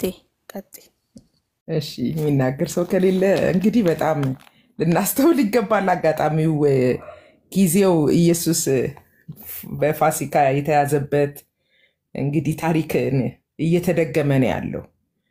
በማቴዎስ 26:57 በዚህ ጊዜ ኢየሱስን የያዙ ሰዎች የኦሪት ሕግ መምህራን፣ የሕዝብ ሽማግሌዎች፣ አስተውሉ፣ ካህናቱ ናቸው። አጋጣሚ ደግሞ በኢትዮጵያ አቆጣጠር ይሄ ወቅት እንግዲህ ስለ ኢየሱስ ክርስቶስ ምን እንደሚባል እንግዲህ በዛች ቤተክርስቲያን ባላቅም የተንገላታበት የተሰቃየበት የሕማማቱ ሳምንት እና ታማሚው ኢየሱስ ስለ እውነት የታመመበትን ፈውስ በእኚህ ሰውና በእሳቸው ቤተሰብ ላይ ያመጣል። የቆሰለበት ዓላማ ስላለው በነፍሱ ድካም ብርሃንን ያያል የተባለው ጌታ ከእነርሱ ጋር ከእሳቸው ጋር ይሆናል። ግን ያሳዝናል። ይሄ ወቅት ይሄ ሰዓት እንደ ኢትዮጵያ ቤተክርስቲያን አስቡት ምን ተብሎ እንደሚሰበክ አላቅም። ፋሲካን ጠብቀው ነው አይሁዶች አንድ ሰው ቢሞት ይሻላል ብሎ ሊቀ ካህኑ ተወያይቶ ክርስቶስን ወደ ዓላማው ደስ የሚለው ወደ ግቡ ሲያንደረድሩት የነበረው። ይሄ ሰዓት እንግዲህ በኢትዮጵያ ክርስትና ላይ በወንጌል ጉዳይ ላይ አንድ ትልቅ ብርሃን እንጠብቃለን። በነገራችን ላይ የወንጌሉ ባለቤት እግዚአብሔር ነው። እግዚአብሔር በልጁ ወንጌል ተደራድሮ አያውቅ። የእግዚአብሔር ታላቅ እጅ ለእውነትና ለጽድቅ ለልጁ ወንጌል ከቆሙ ሰዎች ጋር መቆሙን እናያለን። ያሳዝናል። ቤተ ክርስቲያን ሆኖ የክርስቶስን ወንጌል የሚናገርን ሰው ማሳደድ ያሳዝናል። ግን እኛ ደግሞ የወንጌል አማኞች እንደ ትልቅ ዕድል በጸሎታችን በማገዝ ሕግ አዋቂዎች በሕግ በኩል የሚያደርጉትን ያደርጋሉ። አሁን እኛ ፍትህ ምናምን ብሎን አይደለም የምንጮኸው። በተለይ እግዚአብሔር አንድ ነውጥን ሲያመጣ ታላቅ ለውጥ እንደሚጠብቅ ሰው ልንጸልይ ይገባል። የማይነካ ነው እየተነካ ያለው። እንግዲህ በፋሲካ ወቅት ነው ጌታ ኢየሱስ ካልሞተ ብለው ማቴዎስ 26:57 መረጃ መያዝ ትችላላችሁ። በዚህ ጊዜ ኢየሱስን ያዙት። የኦሪት ሕግ መምህራን፣ የሕዝብ ሽማግሌዎች ተሰብስበው ያዙት። ንጹሑን ያዙት። ወንጀል የሌለበትን እንደ ወንጀለኛ ያዙት እና ይሄን ፍለጋ ተከትሎ ሐዋርያት ሁሉ ሞተውለታል፣ ታስረውለታል። ዛሬም አዲስ ነገር አይደለም። ስለ ወንጌል እኔ መምህር ጽጌን አውቃለሁ። ሙግታቸው አንድ የስንፍናና የስድብ ቃል እንኳን ተናግረው አያውቁ። በየአደባባዩ በየጽሁፎቻቸው የሚናገሩት ነገር ተመልሶ መታየት ይችላል። የሚያሳስር ወንጀል ሳይሰሩ ብለን አንልም። ወንጀል ሳይሰራ እንደ ወንጀለኛ ስለ እግዚአብሔር መንግስት ወንጌል ፊተኛ መሪ የሆነው ጌታ ኢየሱስ በእውነት ለእውነት በማን እጅ እንደተጣለ ታውቃላችሁ፣ እናውቃለን። ና እግዚአብሔር ሆይ ግን በዚህ ሰው መታሰር ብዙዎች መፈታት እንዲሆንላቸው በእስር ቦታ አሁን ለሚሰሙ መዳን እንዲሆን የመዳንን ቀንድ ያስነሳ ጌታ ተከታዮቹን በዚህ መንገድ ላይ እያስኬደ በእውነት በብርሃኑ ብርሃንን እያሳየ ወንጌላችን ዛሬ እዚህ ደርሷል እና ባለቤት አለው ወንጌል ስለ ልጁ ነው። መሪ ጌታ ጽጌ ስለ ኢየሱስ ተናግረው ከታሰሩ ለምን ብሎ ሰው መጠየቅ አለበት? ስንት ወንጀል የሚሰራ ስንት የሚሳደብ በአደባባይ እንደ መብቱ ዘለፋና ስድብን የሚያበዛ ሰው ስንት እያለ ኢየሱስ ኢየሱስ ኢየሱስ ብቻ ኢየሱስ ነው አዳኝ እንዲህ ሲሉ ነው የምሰማቸው። በቅርብ ምን ኮተቤ ጣፉ አካባቢ ህይወታቸውን አውቃል። ከዚህ በላይ ክብር የለም። እግዚአብሔርን እያመሰገንን ግን በዚህ ሰው መታሰር እግዚአብሔር ታላቅ ነው ታላቅ ስራ እንደሚጠብቅ ሰው እንጸልይ ለማለት ነው መልሼ የገባሁት። ይሄ የወንጌል ባህሪ ወንጀል የለባቸው ስለ እውነት ሞግተዋል፣ በጽሁፍ ሞግተዋል፣ ተደብድበዋል ከባለቤታቸው ጭምር። ስለሳቸውና ስለ ትዳራቸው እግዚአብሔርን እጅግ አድርገን እናመሰግናለን። በንጹህ ወንጌል ምክንያት በወንድማችን ስለደረሰው ነገር እግዚአብሔርን እያመሰገንን እግዚአብሔር ግን ስራውን ይሰራል ብለን እናምናለን። ወቅቱ ደግሞ የሚያስተዛዝብ ወቅት ነው። ወቅቱ ኢየሱስ የታመመበት ኢየሱስ ህማማቱ ሳምንት። ለምን ታመመ? ለምን ህማማት ይከበራል? ለምን ዘንባባ ጭንቅላት ላይ ይታሰራል ታዲያ? ለምን ይሄን ወቅት ተጠቅመን በዚህ ወቅት ስለሆነው ነገር እየተነጋገርን በእውነት ወንጌልን ለመስራት እንደ ትልቅ እድል እየቆጠርን ያው በጸሎትም በህግም በማገዝም አብረናቸው ልንቆም ይገባል። ትልቅ ክብር ነው። ስለ ወንጌል ሐዋርያቱ አላሰሩም ታስረዋል፣ አልገደሉም ተገለዋል። ስለ እውነት ኢየሱስ ክርስቶስ ማንንም አላሰረም፣ እንደ ወንጀለኛ ተጠይቀዋል። ደግሞም እስከ ሞት ድረስ የታመነ ሆኖ እኛን ይኸው በነፍሱ ድካም ምርኮ አድርጎ ወደ አባቱ ቀኝ ሄዷልና ይሄንን እንደው እያያችሁ የምትሰሙ ሰዎች ኦርቶዶክሳውያን በሙሉ ለምን ብላችሁ የምትጠይቁበት ትልቅ እድል ነውና እንድታስቡበትም ጭምር እናሳስባለን። እግዚአብሔር ይባርካችሁ። በጣም ከሚያስቀናኝ ነገር ስለ ወንጌል በወንጌል ምክንያት መከራ ስለሚቀበሉ ሰዎች ትልቅ ክብር አለኝ። ገና ሰማይ የሚያከብራቸዋል። ይሄንን ፈለጋቸው እንድንከተል ደግሞ እግዚአብሔር ሁላችንንም ይርዳል። እውነት ዋጋ ታስከፍላለች። እኚህ ሰው ጩኸታቸው ስድብ አልነበር። እኚህ ሰው ጩኸታቸው ኢየሱስና ኢየሱስ ብቻ ነው። ኢየሱስ ተብሎ ሰው ከታሰረ ያማምንበት ያለውበት ተቋም ምን እየሰራ ነው የሚለውን ጥያቄ ወገኖቻችን እንዲጠይቁ ፈልጋለሁ። እግዚአብሔር ይስጥልኝ። ብዙ አወራው መሰለኝ። ሜርሲ ዋግዬ ደስ ይላል። ብዙ አላወራሽም። ደስ ይላል። የእግዚአብሔር ቃል እኮ አይጠገብም። ጌታ ኢየሱስ ይባርክሽ ፓስተርዬ፣ ተባረኪ። ኤርሚስ ከሚመለስ እንቀጥላለን። የሚመቻቸው ሰዎች በመሃል ሐሳባችሁን መስጠት ትችላላችሁ። ወገኖች ከታች ያላችሁ እዚህ ሌቶናችሁም ጆይን ያደረጋችሁ ሁላችሁም እንኳን ደህና መጣችሁ። ጌታ ኢየሱስ ዘመናችሁን ይባርክ። ጥሩ ሄደናል። ትንሽ ብቻ ነው የሚቀረን። 1 ሚሊዮን እናስገባው። ታፕታፑን 1 ሚሊዮን እናስገባው። ቆንጆ ሄዳችኋል። ጌታ ኢየሱስ ዘመናችሁን ይባርክ። ሌቶናችሁ የገባችሁ ይሄው እንደምታዩት ርዕሱ ስለ ወንጌል መታሰር ሐዋርያዊ ቅብብሎሽ ነው፣ እንዲሁም ትንቢትም ነው ደግሞ። ምክንያቱም ስለ ስሙ መከራን እንደምንቀበል እንደሚያሳድዱን ይናገራል። ሐዋርያዊ ቅብብሎሽም ትንቢትም ነውና መሪጌታ ጽጌን ርዕስ አድርገን ነው እየተነጋገርን ያለ ነው።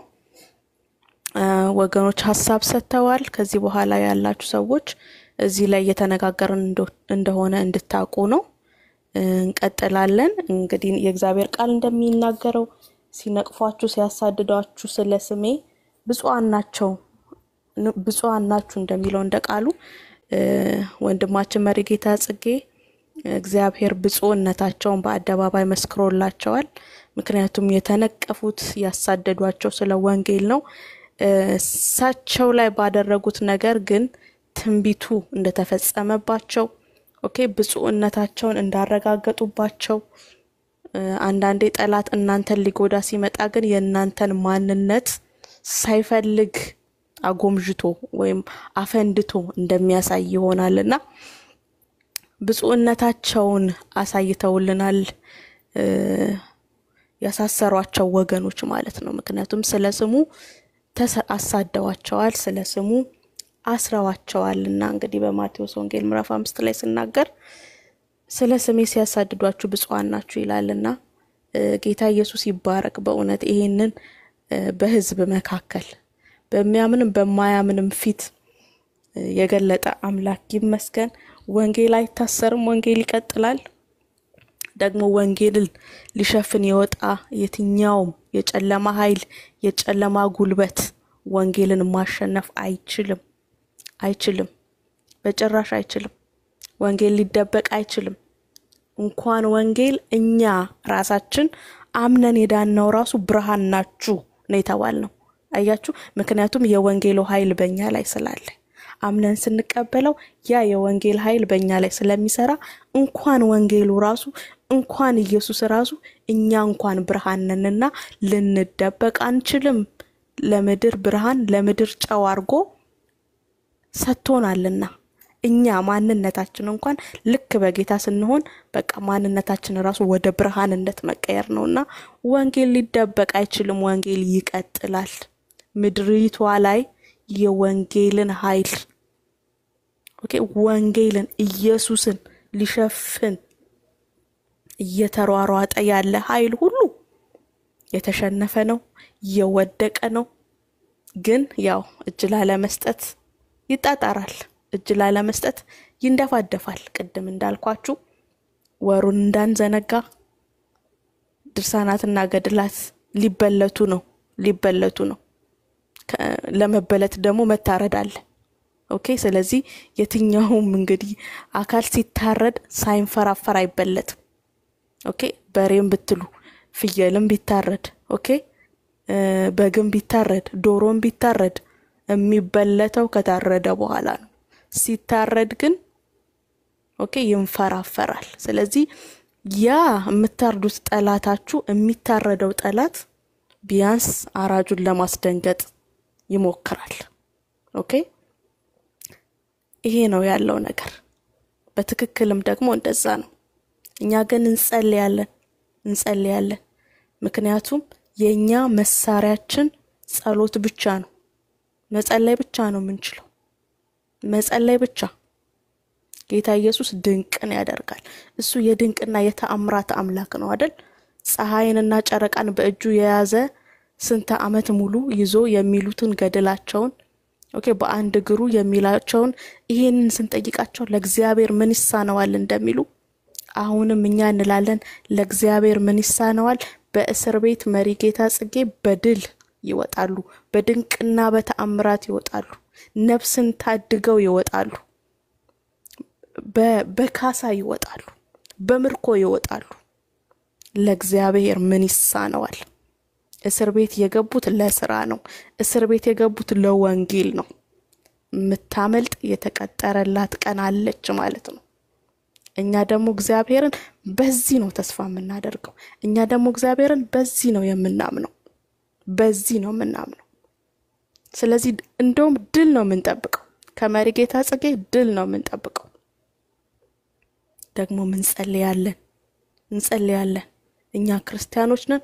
ጉልበታችን፣ ኃይላችን፣ መሳሪያችን ሁሉ ጸሎት ነው። በጌታ በኢየሱስ ስም ወንጌልን ሊሸፍን የወጣ የጨለማ ኃይል የጨለማ ጉልበት ሁሉ የታሰረ ይሁን። ሞትን ድል በነሳው በጌታ በኢየሱስ በትንሳኤው ጌታ በጌታ በኢየሱስ የትኛውም የጨለማ ኃይል የትኛውም የጨለማ ጉልበት በኢየሱስ ስም የተዋረደ ይሁን። በኢየሱስ ስም የተዋረደ ይሁን። ሰም በእሳት እንደሚቀልጥ ኃይልና ጉልበቱ ሁሉ የቀለጠ ይሁን በኢየሱስ የቀለጠ ይሁን በኢየሱስ ሊያዋርድ የመጣ ሁሉ በጌታ በኢየሱስ ክርስቶስ ስም ተዋርዶ ይመለስ። ሊያሳፍር የመጣ ሁሉ በጌታ በኢየሱስ ስም ራሱ ይፈር። ያነጣጠረው ሁሉ በጌታ በኢየሱስ ክርስቶስ ስም ወደ ራሱ ይዙር። የወረወረው ቀስት ሁሉ ዞሮ ራሱን ይውጋው በኢየሱስ። እኛ ከስጋና ከደም ጋር አይደለም ውጊያችን። ስጋና ደምን ግን ከሚጠቀም ከኃይላቶች ጋር ነው ውጊያችን። የዲያብሎስን ስራ ያፈርስ ዘንድ የእግዚአብሔር ልጅ ተገለጠ እንደሚለው እንደ እግዚአብሔር ቃል በናዝሬቱ ጌታ በኢየሱስ ክርስቶስ በተገለጠው በዚህ በኢየሱስ ስም እናፈርሳለን። የጠላትን ስራ፣ የጠላትን ሴራ፣ የጠላትን ድብቅ አጀንዳ ወንጌልን ሊያስር የተማከረውን ምክር ከንቱ እናደርጋለን። የአማሌቅ ምክር ከሰማይ በታች ሁሉ ይደመሰሳል እንደሚል እንደ እግዚአብሔር ቃል በጌታ በኢየሱስ ክርስቶስ ስም ወንጌልን ለመሸፈን የተመከረ ምክር ሁሉ በኢየሱስ ስም የፈረሰ ይሁን። በናዝሬቱ ጌታ በኢየሱስ ክርስቶስ ስም የፈረሰ ይሁን። 2 እና 3 ሆናችሁ በዛ በተሰበሰባችሁበት እኔ እገኛለሁ እንደሚል እንደቃሉ እግዚአብሔር አምላክ ሆይ በኢየሱስ አንድ ቦታ ላይ ባንሆንም ጌታ ሆይ 618 ሰው በአንድነት ተስማምቶ ይጸልያል። ጌታ ሆይ ልባቸውን የምታውቀው አንተ ነህ። የሚስማማውንም የማይስማማውንም ቢያንስ ግን ከ2 እና ከ2 በላይ ተስማምቶ የሚጸልይ እንዳለ አውቃለሁ፣ እርግጠኛ ነኝ።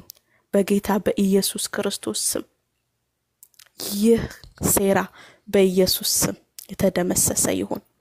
ይሄ ለውርደት ላሰረው አካል ለውርደት ይሁን በኢየሱስ ላሰረው አካል ለውርደት ይሁን በናዝሬቱ ጌታ በኢየሱስ ክርስቶስ። ሟርተኛ አይቱ መተተኛ አይቱ ደጋሚ በኢየሱስ በህይወት ትኖር ዘንድ አትፍቀድላት እንደሚለው እንደቃለ በጌታ በኢየሱስ በሰጠህን የልጅነት ስልጣን ተስማምተን እንጸልያለን፣ እንከለክላለን። ወንጌልን ሊያስር የወጣውን ኃይል እንከለክላለን በጌታ በኢየሱስ ከሰማይ በታች ኃይል ሁሉ ይገዛለት ዘንድ ስልጣንን በሰጠኸው ኢየሱስ በሚለው ስም ጌታ ሆይ በኢየሱስ ስም ይሄንን ሴራ ሁሉ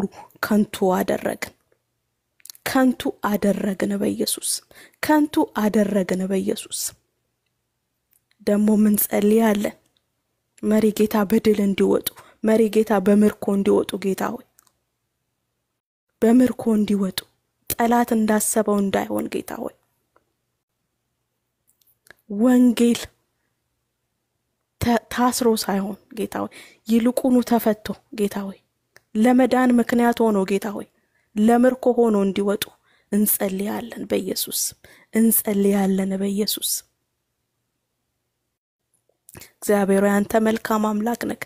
እግዚአብሔር ሆይ አንተ ኃያል አምላክ ነህ። የአብርሃም አምላክ ነህ። አንተ ያልነበረን ወደ ነበረ ማምጣት የምትችል እግዚአብሔር ሆይ አንተ የዳንኤል አምላክ ነህ። በጠላት ሀገር ሞገስን የምትሰጥ እግዚአብሔር ሆይ አንተ የዮሴፍ አምላክ ነህ። እግዚአብሔር ሆይ አንተ የዳንኤል አምላክ ነህ። በአንበሳ ጉድጓድ ውስጥ ሞገስ የምትሆን ጥላ የምትሆን እግዚአብሔር ሆይ አንተ አምላክ ነህ። በውሃ ላይ መሄድ የምትችል ንፋሳቱን ማዘዝ የምትችል አንተ የአልዓዛር አምላክ ነህ። የሞተን የምታስነሳ በኢየሱስ ስም ዛሬም ደግሞ እናምናለን። አንተ ያው ነህ። አንተ ያው ነህ፣ አትቀየርም። አንተ ነህ ጌታ ሆይ። ሙሴ እንኳን ወደዛች ወደ ተስፋይቱ ምድር እንደማይገባ አውቆ ጌታ ሆይ እንዲህ አለ፣ ይሽሩን ሆይ በሰማያት ላይ ለረዴት በዳመናት ላይ በታላቅነት እንደሚሄድ እንደ እግዚአብሔር ያለ ማንም የለም አለ። እንዳንተ ያለ ማንም የለም። ዛሬም መሪ ጌታ ለታመኑ እጆች አሳልፈን እንሰጣለን። ለታመኑ እጆች አሳልፈን እንሰጣለን። ጌታ ሆይ እንዳንተ ያለ ማንም የለም። ድንቅና ተአምራትን መስራት የምትችል አንተ ነህ። በዛ ቦታ ጌታ ሆይ ድንቅና ተአምር እንዲሆን በእውነት ያሰሩት እስኪደነግጡ ያሰሩት በአንተ ፍቅር እስኪንበረከኩ ጌታ ሆይ ያሰሩት ለአንተ እጅ እስኪሰጡ ድረስ በዛ ቦታ ላይ ድንቅና ተአምር እንዲሆን ጸለይን በልጅህ በጌታ በኢየሱስ ክርስቶስ ስም አሜን። ተባረኩ ወገኖች። እንቀጥል ካላችሁ መጸለይ የምትችሉ ከሆነ